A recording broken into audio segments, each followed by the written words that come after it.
Hey, glory. This is Fielding Cage, Fielding Go Harvest with Go Harvesting Missions. We've been training some people on the streets to heal the sick, and we've seen a couple hindrances lately, and I want to address those.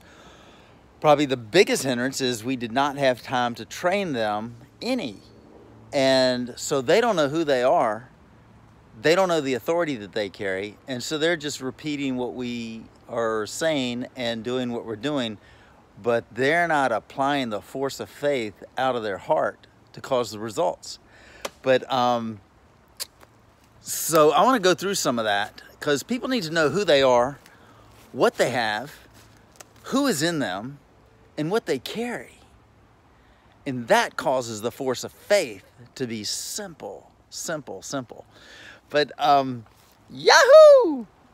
The main thing is Jesus Christ is in you. If you're a child of God, it says if you believe in him, John 1:12, if you believe in him, he gives you the right to become a child of God. Verse 16 says what you have as a child of God, he has given you his fullness. You didn't get a little baby Jesus. You didn't get a baby Jesus in a manger. You got the fullness of God in you. So again, that makes it simple. That Jesus is in you, the fullness of God is in you. You don't have a little bit of Jesus. You got the fullness of God in you. The fullness of God. Therefore, this is about him. This is not about us. This is not about us trying to have enough faith to do something. Us mustering up the ability to do something. No, this is Jesus Christ in you, doing what he always wants to do. Display his goodness, display his glory, display his power. Man, is this place amazing? The Christ in you, the hope of glory. Shukara. The authority that you carry. Jesus said, all authority is given to me in heaven and earth. Go therefore with that authority and make disciples of all nations. Shah. He, in Luke 10 and Matthew 10, verse 1, he said he called his 12 disciples and gave them, we're his disciples, and gave them power and authority over all demons and to cure all sickness and all disease. He's given us the power and authority. He's given us his ability to heal the sick, to cleanse the lepers, to raise the dead, to cast out demons. He has given us his authority. So we don't pray for the sick. You enforce healing. You enforce the healing that's already been bought for you. We don't pray asking God to do something. We command sickness and disease to leave. We've been given power. We've been given authority. We command the sickness and disease to go. We command every harassing spirit to go. Anything else that's going on there, and you tell the problem to go and the answer to come. Be healed in Jesus' name. But it's commanding. It's you taking authority.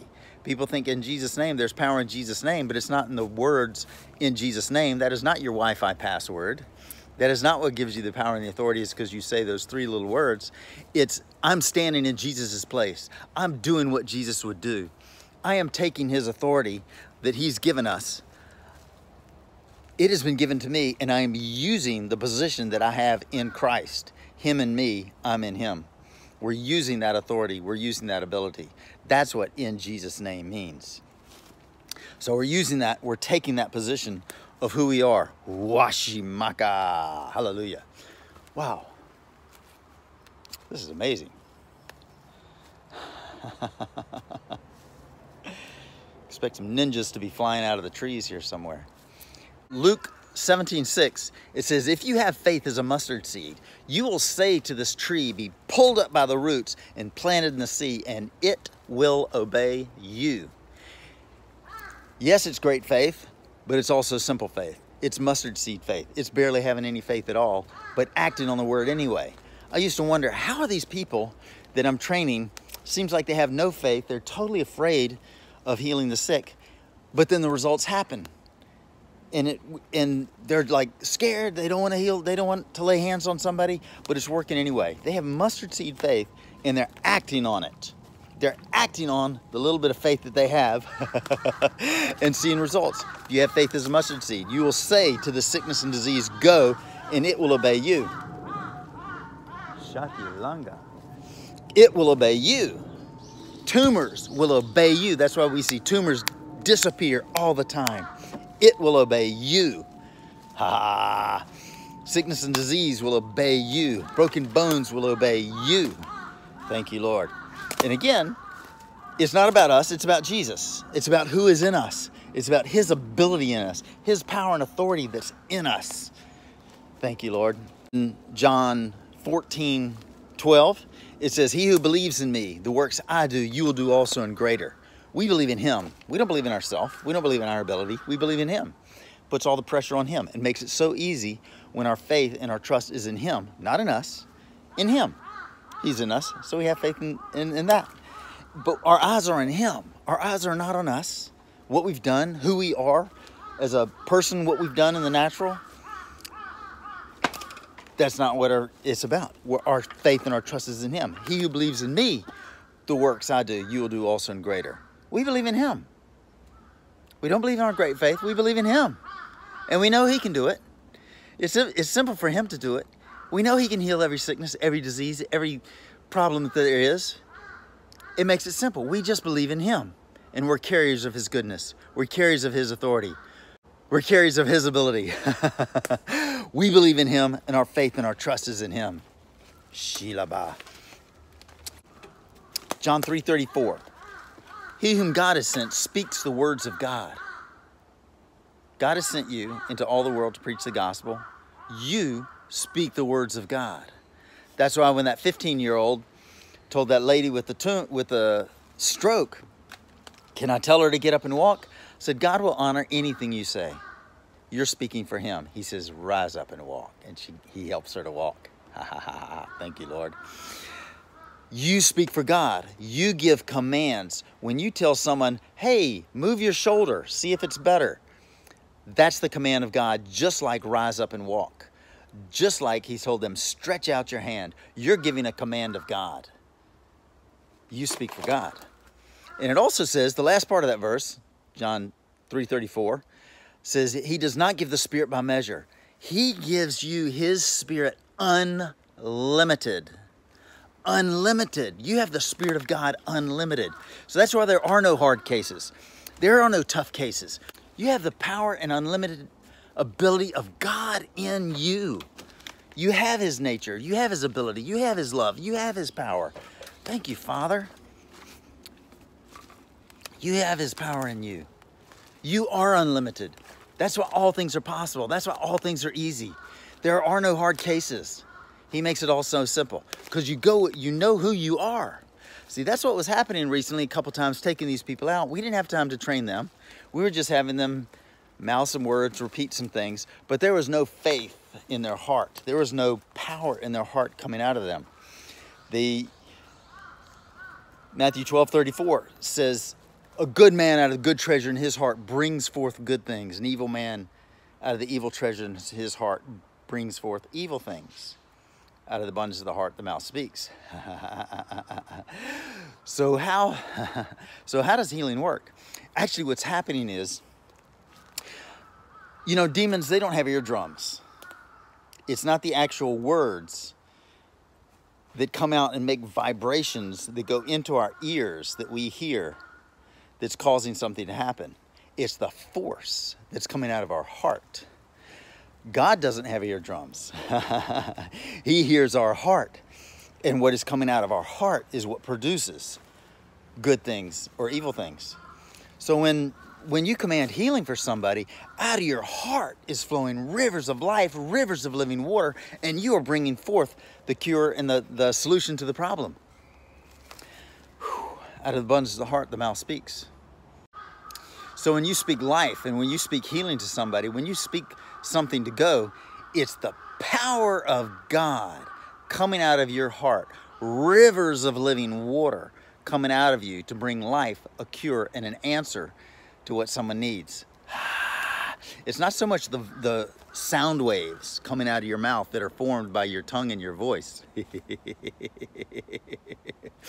It's the force that's in your heart. So that's why 90% of our training is who you are in Christ. In our simple 1 hour training, it's who you are as a child of God, who He is in you, your unlimited ability that is inside of you, what you have as a child of God, who you are as a child of God, the authority that you carry as a child of God, and that's what produces the results that make it so simple. So it's more than just mouthing words, it's more than just going out and doing something. It's knowing who you are, what you've got, because the fullness of God is in you. If you're a child of God, the fullness of God is in you. He's given you power and authority over all devils and to cure all sickness and all disease. He makes it so simple. He makes it so simple. It's just a simple fact of believing what you have, who He is in you. And again, all the pressure's on Him. All the pressure's on the Word. All the pressure's on the Word and acting on the Word of God, of who you are. It's not, you're not looking at yourself. You're not looking at your great faith. If you have faith as a mustard seed, you're going to say to this mountain, say to this tree, this cancer, this tumor, and it will obey you. You're not praying to God, asking Him to do something. The sickness and disease and demons will obey you. He said, behold, I give you authority to trample on serpents, scorpions, over all the power of the enemy, and nothing shall by any means hurt you. How cool is that? You've got the authority. You've got the power. You've got the ability. See, God's not deciding who gets healed and who doesn't. People think God is still deciding. Do you have enough faith? Do you have enough ability? Do you have enough power? Have you done this, that, or the other? No, that's not. He decided 2,000 years ago to forgive everyone and to heal everyone. God's not making the decision who gets forgiven. Anyone can receive forgiveness at any time they see the need, they see it's necessary. You cut someone off in traffic, someone cuts you off in traffic, you get upset about it, you just, oh, God, forgive me. God, forgive me. It's that quick, it's that easy. Healing is the same thing. It's already been bought 2,000 years ago. By Jesus' stripes, you were healed, 1 Peter 2:24. He's already decided to heal everyone throughout all time, just like forgive everyone throughout all time. We receive it anytime we need it, and we just hand out Christmas gifts. We just take that authority that's been given, it's already decided, and we give it to people. We give them healing. Well, what if they don't believe? I don't care what they believe. So many times people have asked me, what do I have to believe? What do I have to do to be healed? You don't have to do anything. We dominate. We take over. We bring healing. We give it to them. And see amazing results from that by taking the authority that's been given us. By knowing Jesus is in us, it's already been done. The fullness of God is in us. We impart that healing, that ability, that cure, that life. The Holy Spirit gives life to our mortal body. Life to us, we give life to others. And it completely takes out all darkness, all evil, all imperfection, and causes perfection. And that perfection causes the healing and the cure. And we see people instantly healed all the time. Tumors disappear. Tumors disappear. How cool is that? Jesus. Well, Jesus loves you. God loves you. We love you. You're awesome and amazing. God's got amazing plans for your life. This is an amazing venture we're all on, and we're just growing from glory to glory to glory. How cool is that? Hey, we love you. You're awesome.